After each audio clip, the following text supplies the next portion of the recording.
It's Showtime pinagbawalan pa din mag-promote ng GMA, Kapuso serye lang dapat. Nananawagan ang ilang netizens na sana ay muling bigyang pagkakataon ng Showtime na i-promote ng malaya ang Kapamilya Show sa kanilang programa para sa kapakanan ng mas nakararami. Partikular ang kanilang mga taga-subaybay. Ayon sa kanila, dapat alisin ang mga hadlang na pumipigil sa mga host ng Kapamilya na maglaan ng promosyon para sa kanilang mga proyekto. Mula nang lumipat ang Kapamilya noontime show na It's Showtime sa GTV higit isang taon na ang nakalipas, at kalaunan ay sa pangunahing channel ng GMA Network noong Abril. Maraming mga taga-subaybay at netizens ang umasa na sana ay magpatuloy ang malayang pag-promote ng mga proyekto ng Kapamilya. Gayunpaman, sa kabila ng magandang resulta ng pag-ere ng It's Showtime sa Kapuso Network, may mga obserbasyon ang mga netizens na tila may mga hadlang pa ring nagtatangkang limitahan ang mga host ng show sa pag-promote ng mga teleserye at pelikula na ginagawa ng ABS-CBN. Ayon sa mga netizens,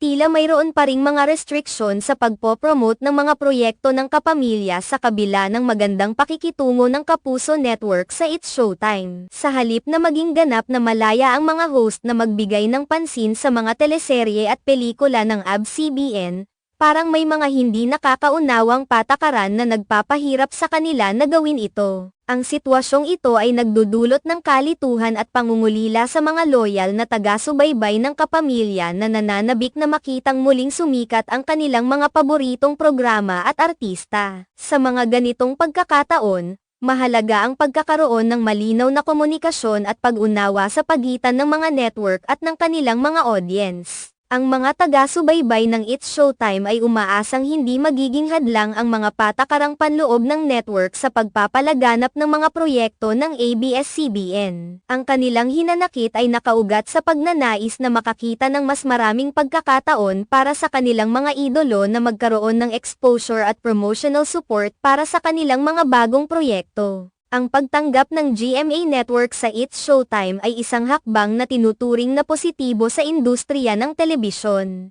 Ngunit ang mga hadlang sa promosyon ay maaaring magdulot ng pag-aalala sa mga tagapagsubaybay at sa mga taong nasa likod ng show. Ang malayang pag-promote ay hindi lamang nakabubuti sa mga artista kundi pati na rin sa mga proyekto na nangangailangan ng suporta mula sa kanilang mga tagapanood. Sa huli, ang mga netizens ay umaasang magkakaroon ng mas maliwanag na pag-uusap at resolusyon upang mas mapabuti ang karanasan ng mga taga-subaybay at mapanatili ang magandang relasyon sa pagitan ng mga network at ng kanilang mga proyekto. Ang pagbibigay diin sa tunay na layunin ng pagkakaroon ng ganitong mga palabas ay makakatulong hindi lamang sa pagbuo ng mas mahusay na content kundi pati na rin sa pagbuo ng mas malapit na ugnayan sa mga manunood.